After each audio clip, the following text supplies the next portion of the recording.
有人说头魔才是鬼灭中最像鬼的鬼，无惨尚且贪生怕死，但他是真的一点人性都没有。还有人说头魔从来都不用洗头，因为头发脏了，三哥就会一拳爆头，这样他就有了新的头发。今天为大家带来鬼灭人物志上弦之2头魔。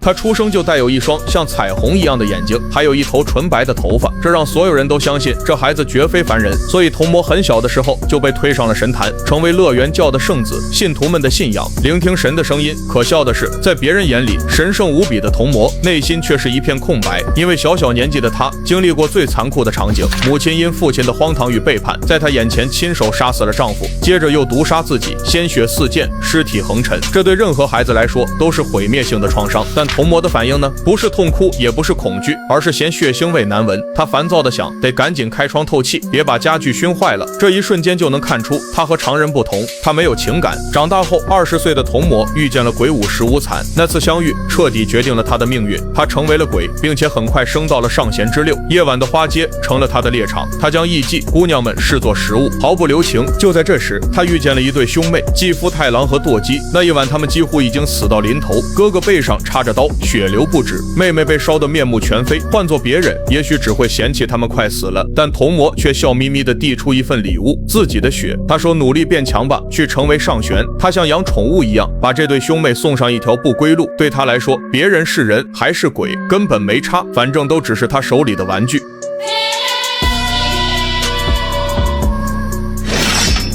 头魔的实力很快攀升，他成了上弦之2，还超过了资历更老的伊窝座。而当初的那对兄妹也是很争气的，接管了他上弦之6的位置。这让人不得不感叹，他的冷血与天赋才是他登顶的武器。在他成为鬼的这100年间，令他不打算吃掉的女人还真有那么一个，她就是伊之助的母亲秦叶。那是一个大雪纷飞的夜晚，秦叶带着孩子逃离了施暴的丈夫，误打误撞加入了乐园教。头魔觉得她愚蠢，却又被她的美貌与歌声吸引，所以一开始并没有杀她。但真相早晚会暴露。当秦叶发现他残忍吞噬信徒时，带着还是婴儿的伊之助拼命逃跑。那一刻，母亲的勇敢闪耀无比。她将伊之助扔进河里，祈求儿子能活，自己却没能逃脱，被童魔残忍杀害，连骨头都没剩下。童魔觉得他蠢，那孩子从这么高的地方扔下去，肯定活不了。但观众心里都明白，那一刻她是最勇敢的母亲。伊之助日后如果知道真相，心里会有怎样的痛？童魔残忍，但也遇到过对手，比如蝴蝶香奈惠，他曾将这位花柱重伤，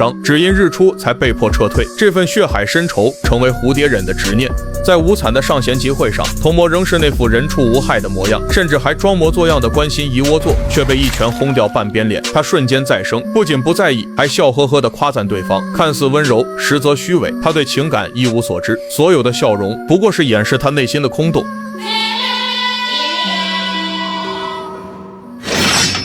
终于，无限城宿命的对决来临。蝴蝶忍闯入他的房间，他怒火中烧。他曾救下的女孩，在童魔手中化为碎片，而他还厚颜无耻地说：“だから救ってあげただろ。その子はもう苦しくないし、辛くもないし、怯えることもない。”这一句话让蝴蝶忍彻底崩溃，他拼尽全力将毒用到极限，可童魔的身体抗性越来越强，短短几次就生成了抗体。蝴蝶忍最终力竭被他抓住，在痛苦中被吞噬。可这并不是失败，蝴蝶忍明知自己敌不过上弦之2，却选择用身体留下致命的剧毒。